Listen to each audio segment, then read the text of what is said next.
Hey guys, I am very excited about this today. I've got Tyler Kiwala from Journey to Truth. He's an experiencer, independent researcher, and passionate disclosure activist.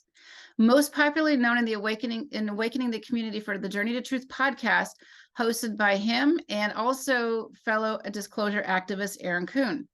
Together, they have created a platform for discussing any and all controversial and eye-opening topics without limitations in an effort to spread awareness to the masses. And today, we're going to talk about Tyler's experiences in the astral, and I'm very excited about this. So thank you, Tyler. I'm excited too. It's something I don't get to talk about enough. We touch on it sometimes when we're interviewing people, but I have a lot to say. I've experienced a lot and I've learned a lot. Most importantly, I've learned a lot. And at first I didn't know why it was happening. Now I really have a good understanding on what's going on, why these attacks happen and why they target people, and then more importantly, how they're doing it. And once you know how they do it, you can do something about it. So it's been quite the journey. Excellent. And I think what you brought up was key, is like, why were they happening? And as we unfold in life, we can look back with a lens of discernment to figure out, oh, now this happened because of this. And I don't know about you, but sometimes for me, it's like, well, why isn't my team protecting me? Why this kind of stuff, right? Yeah. But first, you talk about being an experiencer. What does that mean to you? That means experiencing shit that the normal person doesn't. Pardon my language. Uh, it's something, I didn't know what an experiencer was either. You hear of contactee, abductees, but that's not exactly what I was at the time when all this started happening. My mother passed away when I was 25, and that's when everything started. And I guess an experiencer to me would be just experiencing things that a normal person would laugh at you. If you tried to tell them, hey, I was just levitated out of my bed last night, or whatever, there was a shadow person in my room, or whatever the case is, after years of that, I guess it's safe to call myself an experiencer. I think it's really important, though, that we bring up these topics because there's a sense of loneliness that happens when we're dealing with, I'm going to call it the paranormal just because it's an easy word. But there's a sense of loneliness that happens because who do you trust to talk to? How do you navigate through this? And how do you navigate through it safely, right? Right. I understand completely. When it first started happening, I just didn't talk about it. I didn't tell anyone. I even lived with two roommates at the time, had no idea this stuff was happening to me in the same exact house they were in. I would say things to kind of gauge their reaction, if anything happened the night before, but they were oblivious to it. We were all in a coma. We weren't even sleepers. We were in a coma back then. We were just partying, just living it up. And this started happening to me. And I came from, I grew up in a very religious family, Christian on one side, Catholic on the other side, even went to Bible school at one point. It was always pushed on me, so I hated it. Like anything that was pushed upon me, I'm just like have that rebel gene in me, like Carrie Cassidy talks about. So once I was old enough to break free from that, I broke free. Then I just didn't believe in anything. I found some atheists. I'm like, okay, I like these guys. They're cool. I fit in here because, they're not indoctrinated by this religion or whatever, under mind control, hypnotized, whatever you want to call it. So I went from that to just not believing in anything and the whole science and evolution, all the stuff that they push on us. And then my mother passed away and I started experiencing the things that I didn't believe in. So I was forced, I was forced to look at this stuff through a new lens. And it didn't take me long to understand that it was all real, all of it. I think it was always within me. I was just kind of suppressing it for some reason, maybe because I was afraid to face it. What was Um, happening at that time? the the first thing that happened is I very shortly after my mother passed away, like a week, maybe 2 weeks. That time of my life is kind of blurry, but it was right after she passed away. I experienced levitation out of my bed, and then the paralysis where there's something on top of me. I guess I'll just share that story. It's a long story, but I'll be brief about it. I was laying in bed, didn't have cable TV. I fell asleep to a Seinfeld DVD every night. That's all I had. And laying there trying not to fall asleep, laughing at the episode, and my TV remote that was laying next to me on my right starts floating out of my bed. Like actually floating out of my bed. And I'm looking at this thing like you don't even know what to think. And Right. I heard, I'm like, well, I better grab that, and I go to grab it. And when I go to grab it, I start floating out of my bed. And at the time, all I knew or had heard of was out of body experiences. So I thought maybe that's what was happening to me. And I started floating higher and higher until I was about to hit the ceiling. And the only thing in your mind is I need to get back down into bed. So I somehow managed to turn around to where I was not facing the ceiling, but I was facing the bed. And when I did that, I had these mirrored closet doors. When I turned around, I saw myself in the mirror in the air. My body wasn't in bed, so it wasn't an out of body experience. I saw myself in the mirror with the TV remote floating next to me. And that's when I panicked. That's when I got real. I'm like, holy shit, this isn't a dream. So I start trying to doggy paddle, like swim, because I don't know, I've never flown before. So First, you're just trying levitation is just so common. to, right. So I'm trying to like doggy paddle back down. Reminded me of that scene from Willy Wonka when they're floating around. I was doing that and it was working. And as I got closer to the bed, something felt like it just took over my whole body and it like spun me around across my arms and legs were crossed like a mummy position, and I was slammed down in the bed and there was this heavy weight on top of me. I couldn't see anything, but it felt like something was trying to kill me, and I thought I was actually dying. I remember having the thoughts go through my head that somebody was going to find me dead the next day, just laying in bed, because I couldn't move. I couldn't scream for help. I couldn't do anything. You know how the sleep paralysis, anyone who's had it, they know how it is. But this had to be the most severe. Well, it was the first time I had ever experienced it. And it was also one of the most severe cases because I had no defense for it, zero.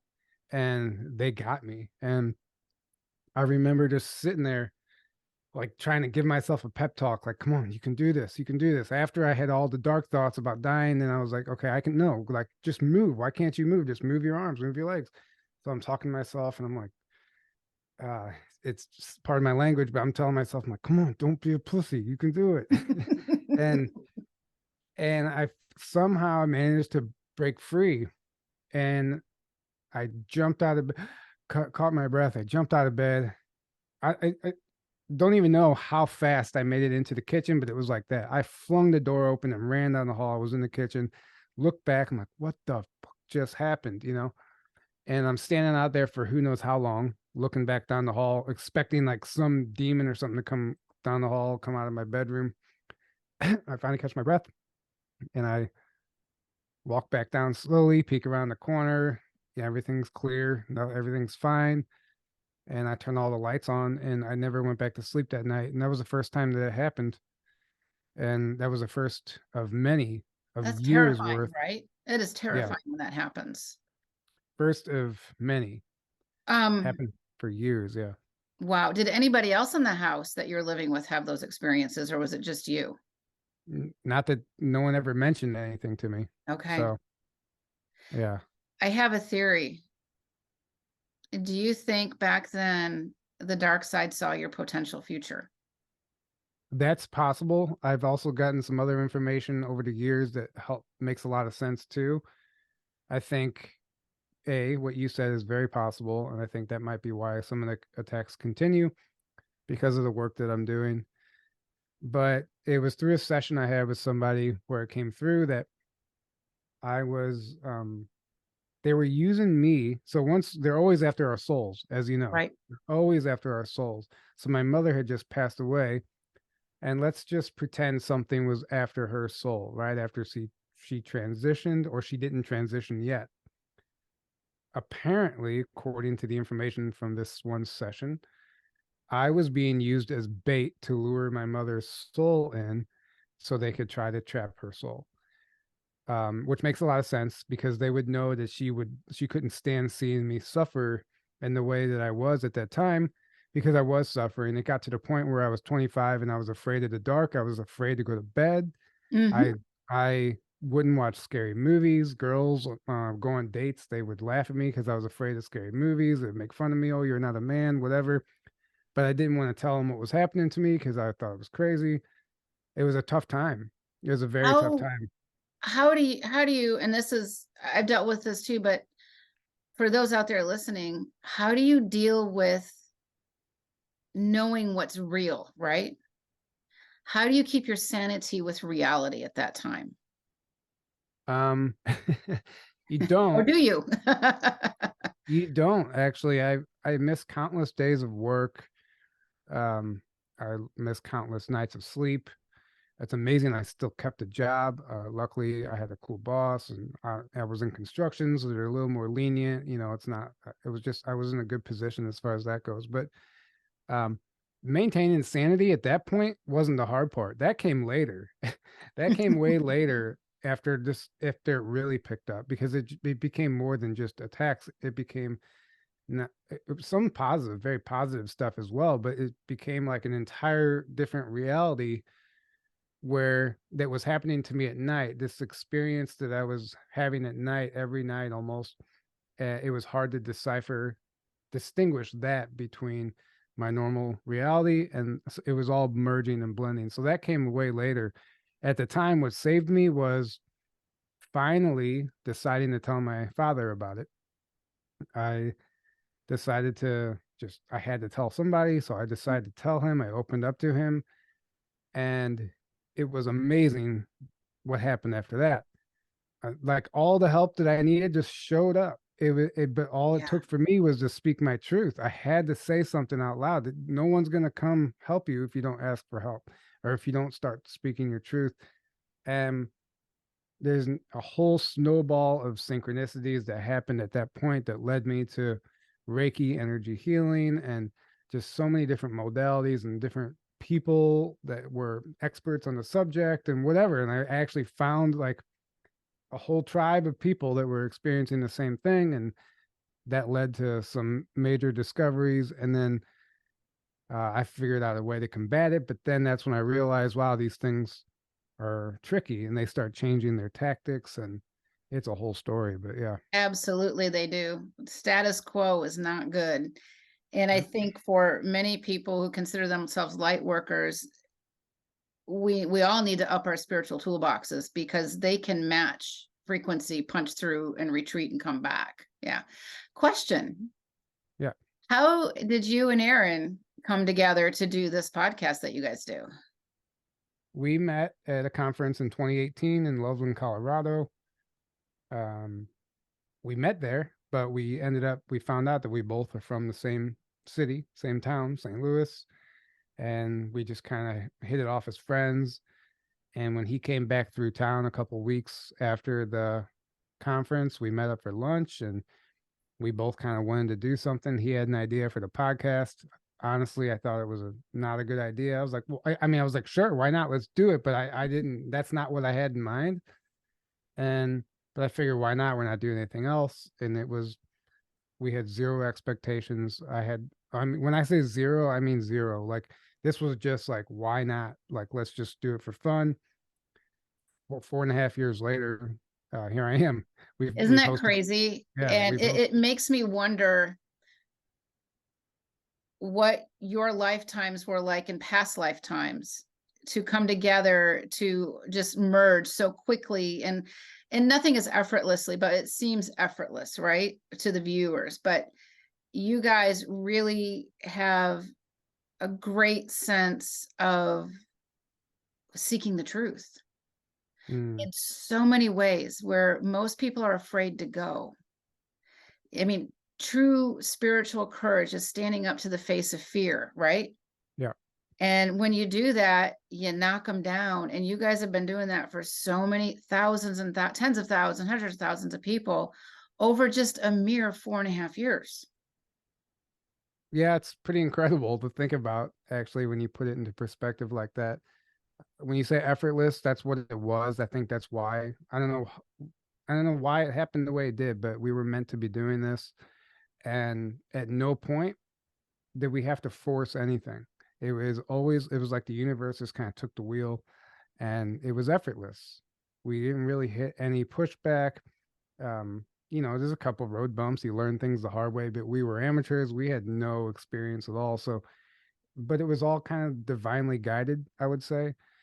And that's when you know you're on the right path, Yeah. because it was very easy for us. It was effortless in a way. We were putting in the work, but at the same time, it was like this even exchange. We were getting the feedback and you know what I'm saying.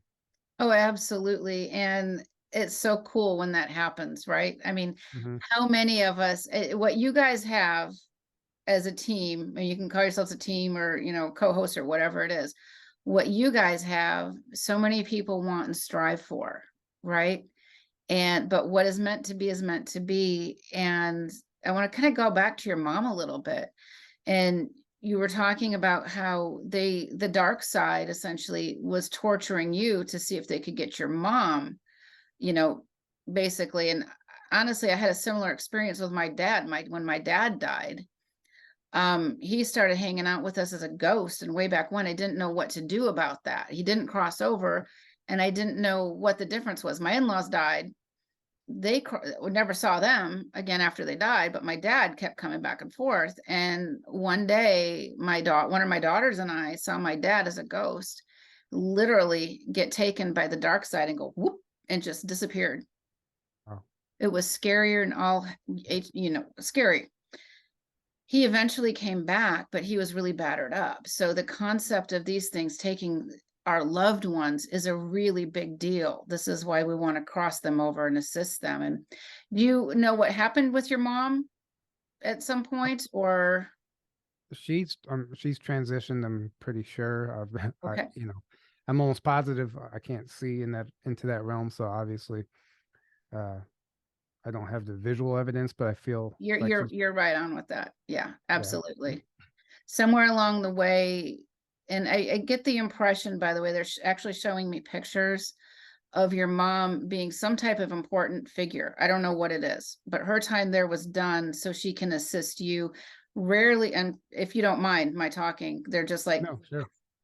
rarely do humans become guides for other living humans. And so she is she's a part of your team. I'm seeing her actually as a taller being, but she is orchestrating this for you. And I almost wonder, did she and the other teams put you two together? Yeah. That that's what they're showing me, is they're going 1 2 1 2, referring to you and Aaron. So, but your mom is in a good space. I can absolutely tell you that. They're showing me that. They're showing me her. She's in a spirit form. And she's really tall. And literally, I'm seeing her literally as golden, for lack of a better word. Mhm. So, for whatever that's worth, I know it's an easy thing for me just to say that, but I do sincerely mean that. Right. I've had plenty of experiences with her over the years now where she is just this benevolent light, like this being. Yeah. And she's visited me. We've had conversations. I mean, it's been pretty incredible. Sometimes it's, brings up all the emotions again, Yeah. but it's beautiful. So um, that resonates. Yeah. Okay. Fantastic. And I want to ask you, what's been going on lately? We've been talking about uh, the history, but what's been going on lately? Because I know that you've been dealing with some things, and I would love to discuss those with you because, and I don't know what they are yet, but discuss those with you because it's going to help other people who are also dealing with certain issues. Right. Well, the only reason I understand what's going on now is because of the whole middle part of the story that we can cover on that. But Mhm. it was me learning, first of all, lucid dreaming. I didn't understand this was something I just realized I could do.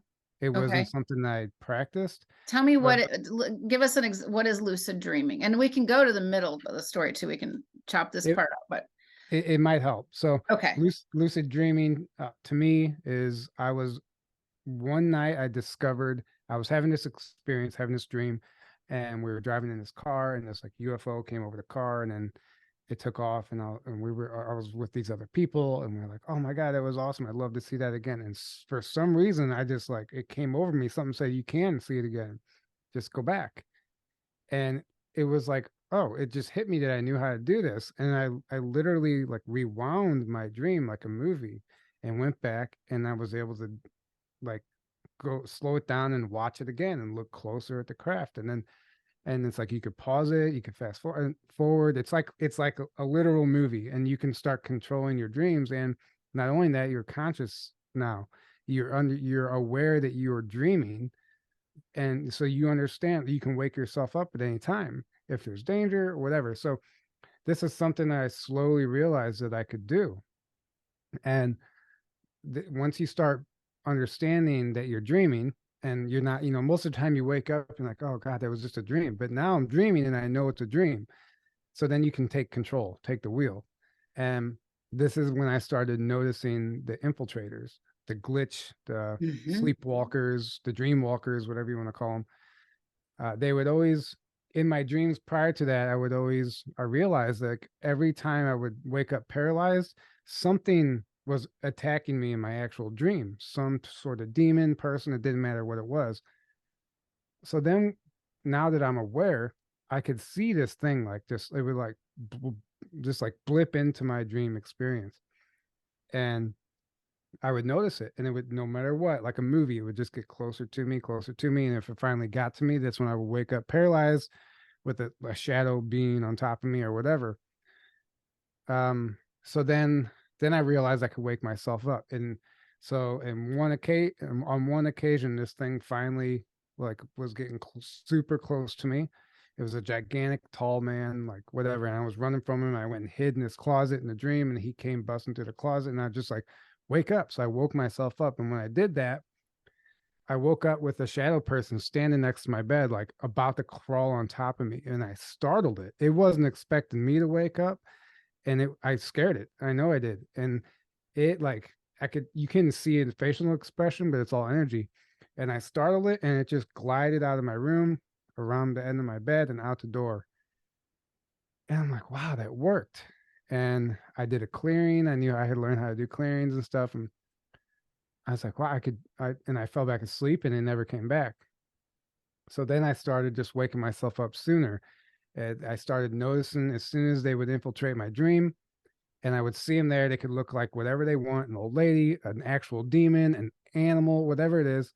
You just know the way they feel. They don't belong. It just stands out like a sore thumb. And when I would see them show up, I would wake myself up and clear myself, protect myself, and go back to sleep. And it stopped. I was like, wow, I found a solution. Um, but then they started showing up as loved ones. So they would show up as a loved one, and it would be my mom or my grandma or somebody in my family who you trust. Right. And they would get close to me that way. And then I realized, okay, I can't even trust when I see a family member in my dream now. Yeah. So I was onto that, and I would wake up, and then that's when they became invisible. They somehow figured out a way to cloak themselves. And the first time they got to me, I'm like, how did that happen? I didn't see anything. The second time, um, it was really interesting. It went from showing up as my family members to now family members, my mom, my grandma. Sometimes they would show up, and they were warning me. They would start pointing at something. Even my stepdad, they would start pointing at something that wasn't there. And they're like, I'm like, what? I don't see it. And then it would attack me. And I woke up, I'm like, oh, I see. They're warning me. They're telling me like, oh, they're cloaked now. They're invisible. So after this happened a couple times, I noticed to look for the warnings. There was always somebody from my team who would show up to warn me that there's an invisible invader. And I would know to look for the sign. So once I looked for that sign, once I knew how to do that, then they started showing up as objects. This is when it got tricky. They would show up as an object, or no, they showed up as animals first. Some sort of animal, a fish. I'd be swimming in water, and a fish would swim up to me, and it would get me, and it was this thing. And then I realized, okay, I don't trust any animals now. Then they showed up as objects, And for some reason, they had a way of making themselves desirable. So it would be like, for instance, it was a clock, this old clock that I just couldn't resist. I had to go and touch it. Don't ask me why, but in the dream, I had to go and touch it. When I touched it, that's when I woke up with this thing on top of me. You have to fight it off. It's always different. Could be a little guy. I mean, I started seeing these things in my room. They would be this tall. Sometimes they would be huge. Sometimes they would be had the head of a jack-o'-lantern. Sometimes they would be translucent. I could see like red veins, reptilian, the grays, just shadow people most of the time, but they're any shape and size and form you can imagine. And there's so Yeah. many different beings. That's why I don't use the word spirit all that often, because it Right. could be anything, right? Yeah. And it's the evolution of them is interesting what you're pointing out, because you finally figure out their pattern, right? Yeah. So you figure out their pattern and they're like, oh snap, we got to shift our pattern. Yep. This is so common, and this is why it's hard to remove them at times, because they keep shifting. They figure out our patterns, and there will be sometimes I'm working with a client and I'm like, nope, I got to be random. I'll say, got to reschedule, and I'll just like call them out of the blue, Yeah. because when they don't know the pattern, it makes a difference. One of the techniques I'll use, and I'm just going to share this with people, is the concept of those disco balls from the 70s. If Yeah. you can visualize a disco ball from the 70s and take the mirrors, it's kind of sophisticated, but practice this. Make each mirror a different frequency and spin it around. They can't match the frequencies. And it Mm, creates a really nice barrier. It takes a while to put that all together, but once you do it, it's really helpful, yeah. because there's so many different frequencies that they can't match. Right. And there's so many people that are like, just raise your frequency and they can't get to you at all. I'm like, No, I've that's tried that. it. Or some people are like, by putting up that protection, you're attracting the very thing you're trying to protect yourself from. And I thought about that and then I quit. I was like, no, I'm gonna try it. I'm gonna quit giving it any energy. And the second I let my guard down, they would come in again. So it's like you would never walk. This is a battle. This is a war. You would never walk onto a battlefield and drop your armor and your weapons and be like, let's just see what happens. Yeah, Like you're that's not going just to go to a battlefield in your bathing suit. right. That's just not what you do right now. So, to the people who think that that's possible, maybe you can do it, but I can't. And whatever, for whatever reason, like, just doesn't work that way for me. But they started getting after the objects. Then they started sneak attacking me. Uh-huh. I would like walk through a door in a dream and they would like pounce on me. Like they would hide behind something. They tried everything. And then somehow they just started, they would not show up at all. And I would just wake up under attack. Like, and I'm like, how are they doing this now? Like they're just showing up. They're not even, I'm not even having a dream about them, but I'm waking up under attack. And that's kind of where I'm at now. Um, and I'm trying to navigate that. And it's not just even the astral realm. They can manipulate things in the 3D reality and affect you in that way too. And I realize now they're really, really the entire game is targeting the heart. And I think that's what they've been doing it for years. I mean, the CIA creates a heart attack gun in the 50s.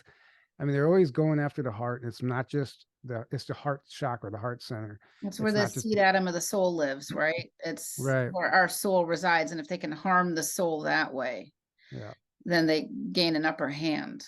And Hmm. as this is evolving, I think this is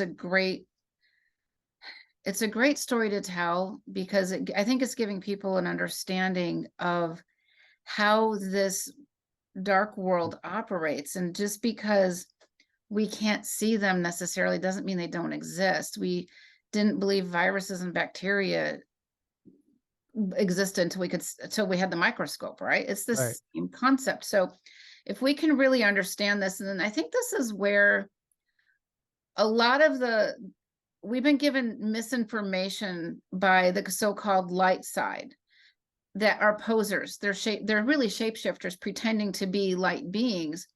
And as humans, we're so trusting, right? Hmm. We are going to believe that these elements will work to protect us, but what it does is it gives us a false sense of security, so they can have a different way to attach.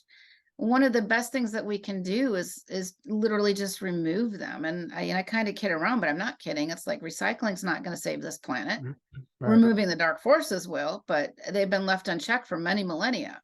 Hmm. And now, and you said the grays and the reptilians, the shadow people, and any other myriad of beings or elements. And you're telling me what I'm seeing is that they're all starting to work together. Hmm. Before Yeah. they weren't really working together, but now they really are. Yeah, they are. And so things started lightening up for me. Mhm. Kind of. Yes and no. It's like one of these things. Um, I had someone come to my house and do some clear my house, and I didn't have them. It just kind of synchronistically happened. They were here. They were guided to do it, and they told me they described it as if it was like a prison break. They had put some sort of barrier up around my house to where every time I left my house, like it's something I would always. It was like really it was really fearful for me to leave and go far away from my home. I would like for some reason like I would be so out of my comfort zone. I would get super homesick or Your whatever. home is your fortress, right? And I Right. go through that. I have not been traveling much at all this year But for that reason. they created what they did was they had some sort of frequency here that was keeping me in prison, so I wouldn't travel, so I would stay home and I wouldn't explore and break free, and whatever that frequency was broken. And what came through from that person was that they basically just had were camp set up camp here at my house and in the St. Louis area and for years. And but whenever they did that quote jailbreak and whatever happened in during that session, it shifted a lot. Like I noticed a bit, like it wasn't just me personally, but it was my actual home. And I had cleared it and done a million things, but until the right person comes with the right ingredient to, whatever, the right recipe, it was profound. Like it was like, wow, I could feel the difference. I could just feel the shift in the energy in my home, and things got a lot better. Um, but it was it was crazy because I started realizing I just recently had this major heart activation, this major heart opening. It was I went to Belize and had this amazing spiritual life changing experience, and I dropped into my heart, and these walls came down in a way that I never had before. And it was all due to this cat, this cat that was on the site, which I think was some like divine, like advanced It Lyran wasn't or an accident, right? right. And this Yeah. cat jumped up onto my it was with me the whole time. It was at the resort. It was hanging out with me every night. It kept trying to run into my room. And one night it jumped onto my lap and it put its head into my heart and started purring, just super heavy, just extremely heavy purring.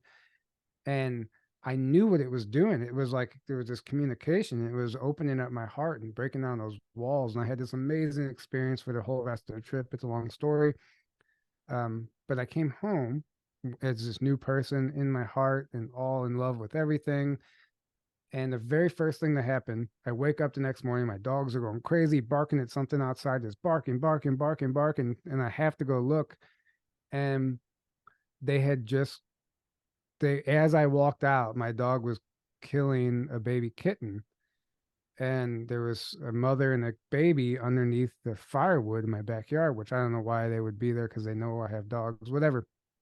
It's the neighborhood cat, but she had a kitten. And I watched the death of this kitten, and I had just had this experience with this cat, and it was just extra heartbreak, extremely heartbreaking. And I just knew in that moment, like, this isn't normal. Like, this is there's something off about this. It completely took all that vibration and all that love I was Yeah. feeling, and I just experienced such heartbreak in that moment, even though it was for a kitten. It was just hard to explain when you're in that heart space. Like, dark stuff hurts even more. And then like I was like, wow, it just hurt so bad. And I had to like do something with the body and whatever. And that the next night I had this experience where this I just met this like my soulmate or twin, whoever it would be in my dream. And it was just love bond that I had never experienced before in my entire life. It was we were so in love. And I was like, who? It's like you finally met that person, right? That's just is beyond love. It was just a soul connection, and we laid down next to each other in the dream, and like I was just laying on top of her, like we were just cuddling, and then it was just like heart to heart, and we were doing this amazing thing, and then I rolled over, and like this was not sexual at all by any means, and I rolled over, and she was just kind of like on top of me, and we were just experiencing this amazing exchange, and then she morphed into this freaking demon, and it just ripped that love. It can replace it with the worst possible feeling you could ever imagine, and beyond heartbreak. It was horrible. Actually, thinking about it makes me It's a upset. betrayal on a really deep level. Yes, it was like this. So, and then I woke up from that experience. Well, I woke up under attack. This being was on top of me, but this time I could hear it. It was like I could literally hear it in my ears, and I could feel it, and I could see the shadow. It was small, actually. It was like this small little thing, and uh, I fought my way out of that, and then I had to sit there and realize that that whole experience wasn't real. It was a setup. Like they completely set that up to make me fully be in love, and then just betray, rip it away from me. And they And then started by putting the chink in your armor with the kitten. right, So they exactly, can apport animals. The Egyptians did it all the time. So they right. apported an animal to you, a kitten, because that's what they knew your experience was. And it put a chink in your armor. I've heard about, well, I call it aport, I guess, whatever. Mhm. I've heard about that before, but I never considered it with actual living beings. I knew I've had items. it happen a few times. I had in our really dark days, I'm walking down the street and I see this dog and it looks just like a street dog. And it's big, it's tan, it's got a black muzzle on it. I'm like, well, this is weird. It's in our neighborhood and it's walking around. And we're kind of like in a suburbia area in San Diego. And I look and it's following me. And I'm like, this is really weird. And then I watch it. I keep watching it. And I'm at one of my neighbor's house. And then all of a sudden it went behind the cars of the neighbors and I watch it pixelate into their fence. Wow. And then that was Yeah. I'm like, whoa, okay, what the heck? It was a watcher being. The next Hmm. one was I'm home alone and I'm working on some stuff and I'm clearing stuff, and it's really intense. And I hear this big plop in the guest bathroom. Something fell in the toilet. I'm like, that's weird. What? Because I'm home alone. The Right. animals, the dog, the cat, the rabbit didn't move, didn't flinch, but I definitely heard this big plop in the toilet in the guest bathroom. I go in there and there's a rat in our toilet. Wow. We have rats in our house. I'm like, what the fuck? What am I supposed to do Right. with this, right? So I grab a Yeah. large Tupperware container and I'm getting myself soaking wet in toilet water. Thank goodness, the girls remember to flush that day. I don't know. And I scooped it out into this container and I took it out. And when I took it, and I could feel it moving and it was like bouncing all over the plastic container. I took it outside in the front yard near the street and I let it go and it pixelated away. Wow. So they Yeah, can that's new for apport me. these beings, and they can take a physical object and move it. Yeah, I knew that. What they probably did to the kitten, Yeah. because it doesn't sound like it would be logical that a mom cat would take a kitten over to your place with big dogs, right? No, no, because that cat walks by my yard every day. The mother, it's a black cat too. Um, but every day she walks back and forth wherever she lives. She's an outdoor cat, and my dogs bark at her every day. So She knew better. Yeah, she she knew came to go get better. her kitten, right? Yeah, and unless, yeah, whatever, however that worked out. Yeah, Either way, but the scenario after that is like that really hit me hard, because I'm like, wow, like you just can't trust anything. yeah. Even you're having the most beautiful experience ever, and it just gets ripped away. So after that, I told my friend about it, and we kind of reinforced my home again, and everything stopped. And for a while, for a good couple weeks, a month, which is good for me, I know. Yeah, and it was amazing actually, until I went out of town just very recently, and they're waiting for you out of town. And I went to this Airbnb, and first 2 nights in a row, got attacked by grays, and one of them I actually saw. It just sounds crazy. The first night I saw them in my mind's eye, they showed themselves to me. It was a tall one, short ones, and a whole bunch of other ones behind it. And um, they were as I was falling asleep, they would like shock me and like shock my whole nervous system and wake me up every time. They wouldn't let me sleep, and they showed me themselves for some reason. And then they also showed me a cloaked vehicle, and there was a ship above the house too. But there was also a cloaked like car outside in the parking lot. And that was the first night. Then the next night, I literally saw a shadow person. I hadn't even fallen asleep yet. I was playing on my phone. I saw a shadow person. I felt them and saw them come into the room and then leave the room. But I kind of just like did my own clearing, and I didn't even want to believe it. I'm like wrote it off. I'm like, no, whatever. And I rolled over to fall asleep, and I like you see on the internet, I literally bedroom door was open, and this gray, like I saw the hands, and it popped its head around, half of its head like that, and it saw that I saw it, and it popped back, but it wasn't fully physical, like it was transparent in a way, Yes. Yeah. and it wasn't like fully physical. But then I'm like, did I just see that? I'm like, you have to tell yourself, like, because I'm so used to everything happening while you're sleeping or whatever, but not while you're awake or before you even fall asleep. I'm like, did I just see that? And right when I had that thought, I heard something like make a noise even down the hall. And I thought it was my friend coming, but it wasn't. And I got up, turned all the lights on, did every trick in the book that I had, and sealed everything off. And I ended up falling asleep after that. But like that just proves they're waiting for you out of town too. And just really interesting Well, they know our times right now. plans. They can read our minds. They know what's Yeah. happening. Again, it's not fair. It just is. Hmm. And they were waiting, and they're, and this was recently, you said, right? Yeah, very recently. Very. And they're literally throwing everything they can at us right now because we're at the tipping point. Hmm. And it explains so much that what you're going through, I totally understand, and you're spot on. You are an influencer, which means that you've got a bigger price tag on your back. Um, Anybody can bring somebody like you down, or like me or many other people. Um, we carry a lot of weight, and they get a big reward out of it if they can knock us down a peg or two. Right.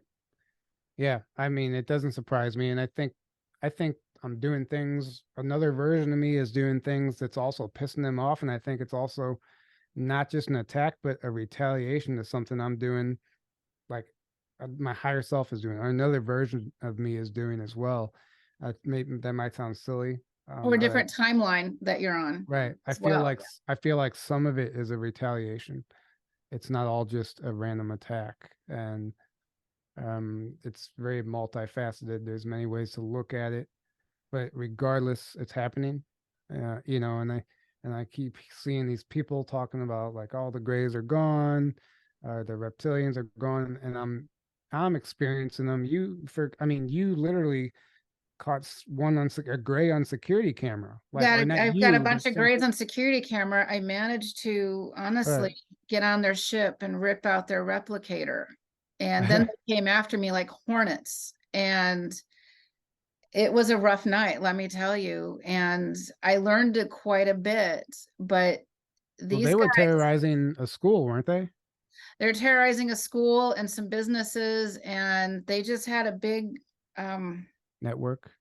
big network. And I could see their ship was outside of where I was staying, and I could see it. And by the grace of God, I was able to teleport into that ship to rip out their replicator, because when you rip out the replicator, it's like the motherboard basically. Mm, But then they had all these satellite ships out there. You talked about the car, that's kind of like a satellite ship, because then they can break off. But if you can manage to collect them all, that whole pod, that whole unit can now be properly taken care of, dismantled, and returned back to source. And right. returning them back to source, even though they're not fully, grays they have a lot of AI within them. AI is not new. And when we can return them back to source, we're just going to let the higher level beings just deal with them. I feel like it's above my pay grade. I've got so much other stuff to do. Right. And it's not my job to judge which beings cease to exist or not, right? Hmm. Yeah. And but yeah, they're around, and those people that are spreading that type of disinformation get the rest of us to rest on our laurels to give them an advantage. Right. And you have to ask yourself, why would that person be so adamant about saying that the grays are gone? Because probably who's working through them or manipulating them is some sort of gray. Yeah. Uh, I Yeah. mean, it's all speculation, right? So I don't want to point any fingers, but No, it's not, but there's a logic trail we can follow. right, And they could have been given misinformation. And again, these grays and other beings, they are shapeshifters. They right, can read our minds. You've had that experience where they're replicating themselves to look like your mom, right, right? And that's just like a sucker punch. right.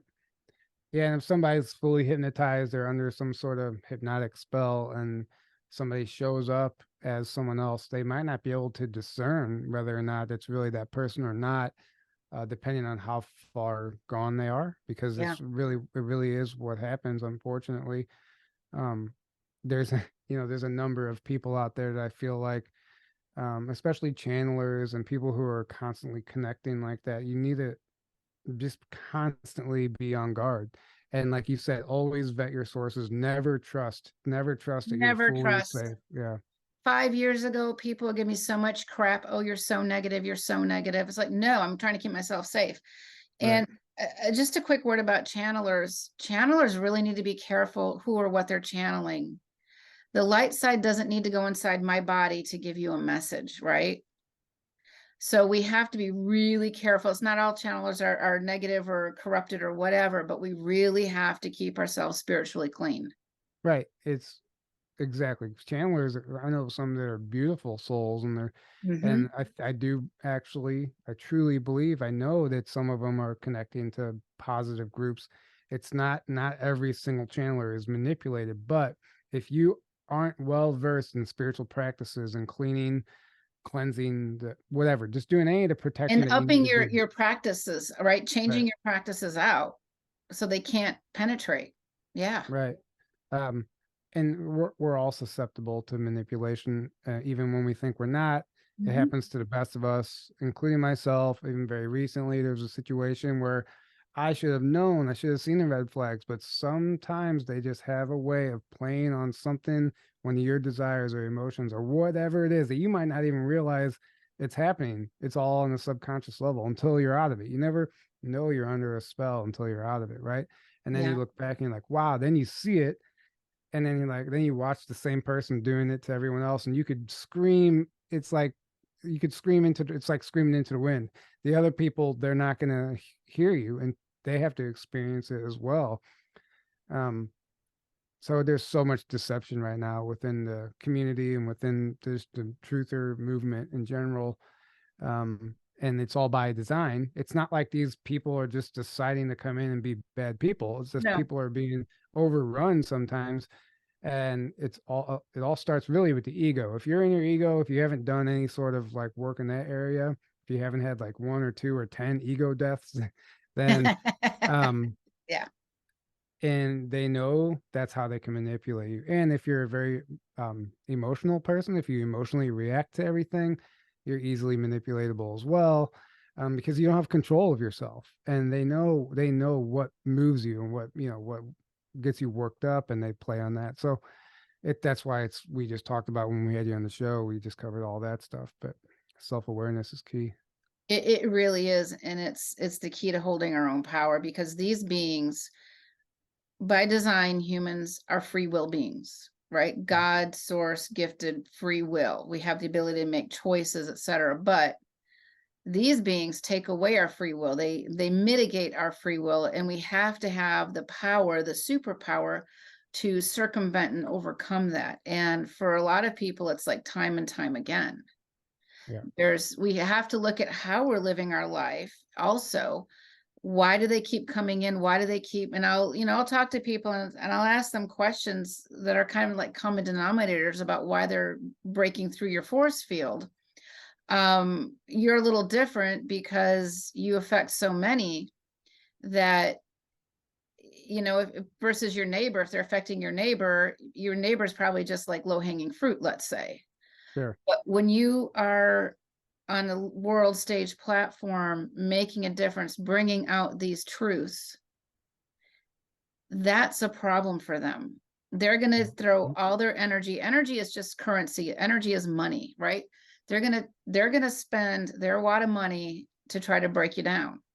Right. And it's about perseverance and the ability to learn the lessons along Right. the way. And your illustration is just wonderful about how they kept shifting their MO with you over and over and over. Yeah.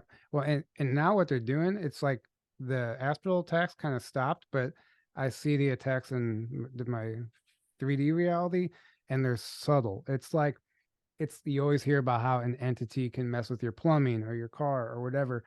But they also like even your physical body, they can make you feel like crap.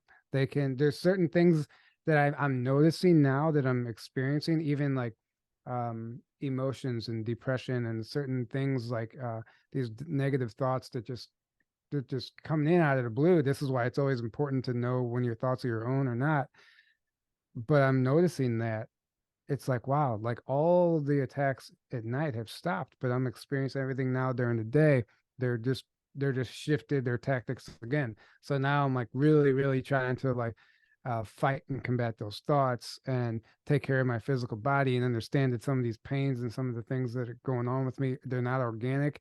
And I know people out there can argue with that, but I'm telling you, like there you just get an intuition sometimes when you know it's not coming from something natural.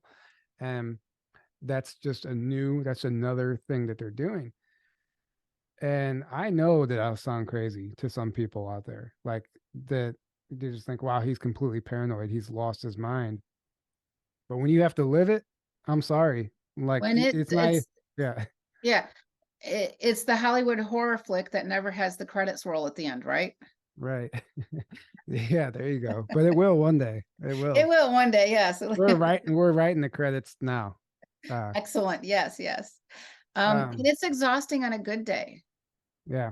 And the ability to function, the ability to hold a job, the ability to have relationships and family and friends, it's really hard, especially when those loved ones around us may not understand.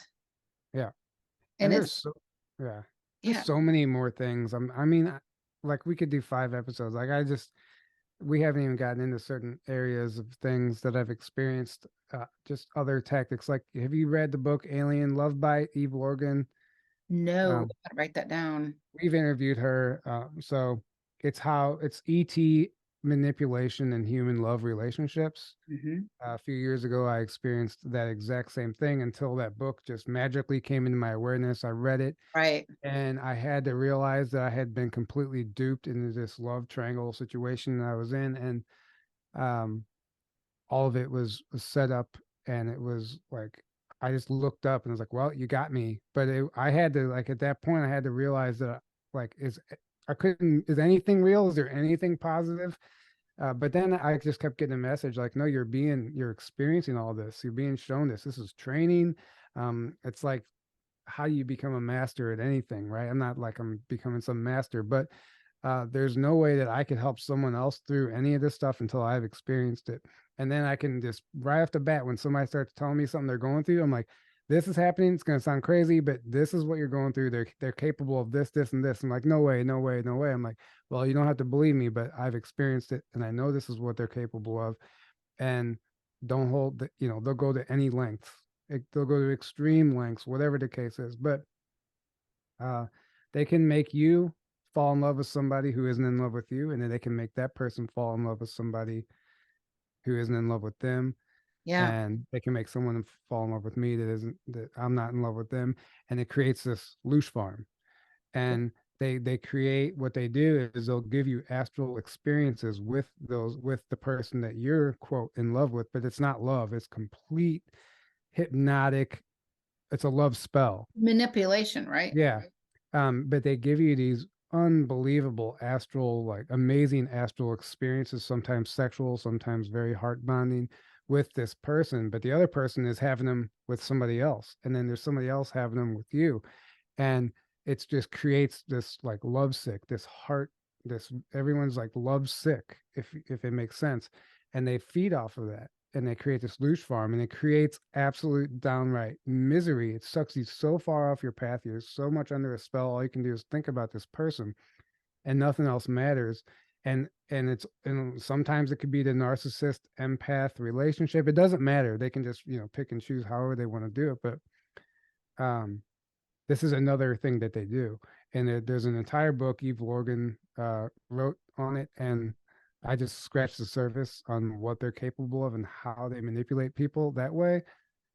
That's why the whole false twin flame thing, like, you really have to watch out for that term, the twin flame. Like, yeah, I do believe there is a divine counterpart or some sort of sacred union for everyone out there, but for everything that exists organically, they have weaponized it on some level. Everything. It doesn't matter what it Absolutely. is.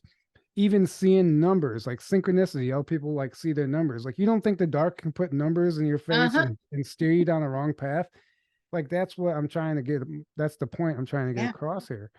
It's not like, yes, and then that's when you have to know yourself and really understand the benevolent forces that are your team who are helping you.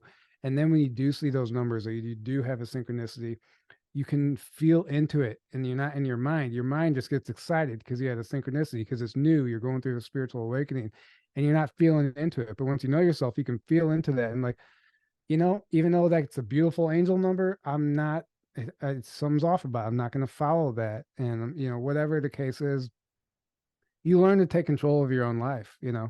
That's the game right now in the spiritual community. They trick everyone, manipulate them away from their intuition, and trick them into giving their power away to something else, even if it's something as simple as an angel number. Absolutely. You're so right on with that. And it's it's a form of programming that we have that we must trust and believe automatically, right? Yeah. These are the angel numbers. You're right. The dark side can have these numbers too. The light side's not privy, just that's not exclusive rights, basically, for those. It's a huge Sure. point to make, and I will definitely pick up that book, Alien Love Bite. So thank you for that. Mm-hmm. They do, these beings need our energy. It's like a parasitic relationship. They need our energy. They need us more than we need. We don't need them at all, but we have to Oh, wise up. yeah. We absolutely have to wise up and say no more. Right. And another level to this alien love bite thing is, it's all Satanist. They're all satanic, Luciferian energies. If you do connect or bond with that person physically, you can guarantee there's some sort of ritual taking place. They choose two souls for a reason. It's not random people. Um, I witnessed some of it. It's unbelievable what they're capable of, and so that's just another aspect to that. There's rituals taking place as well. And we Um, have to remember we're multidimensional beings, and these rituals take place in multiple dimensions also. yeah, Yeah. exactly. It's not just like a physical ritual. Yeah. Yeah. And then the whole, like I say, STDs are actually sexually transmitted demons, and there's an entire, Yep. that's an entire topic in itself, why they want a hyper sexualized society, and everyone just constantly going to the bar and drinking and opening themselves up and having one night stands. These demons are just, it's a playground for them.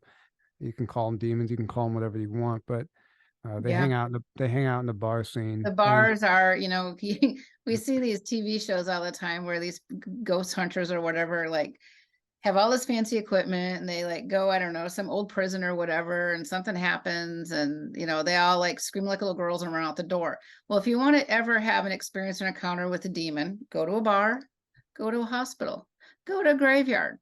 right. But you better protect yourself. Anytime I don't go to bars anymore, because when I go to bars, I will get assaulted by Right. nothing, right? Sure.